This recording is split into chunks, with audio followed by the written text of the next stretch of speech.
5 శుక్రవారాలు సులభంగా ఇలా చేసి చూడండి.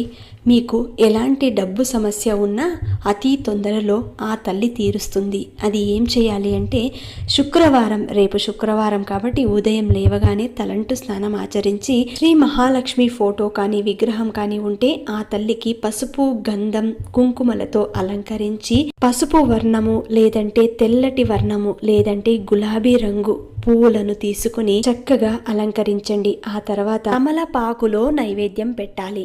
తెల్లటి నైవేద్యం, తెల్ల పదార్థం తయారు చేసిన నైవేద్యాన్ని పెట్టాలి. ఆ తర్వాత తమలపాకు మీద కొద్దిగా ఉప్పు వేసి ఆ ఉప్పు మీద పసుపు, కుంకుమ, కొద్దిగా పూలు, ఆ తర్వాత ఒక కాయిన్ పెట్టి దాని మీద మట్టి దీపాన్ని పెట్టి అందులో ఆవు నెయ్యిని వేసి 2 ఒత్తులు వేసి దీపం వెలిగించండి. ఇలా 5 శుక్రవారాలు చేసి చూడండి. రిజల్ట్ మీకే తెలుస్తుంది. ఆ ఉప్పుని నీళ్ళలో వేసేయవచ్చు.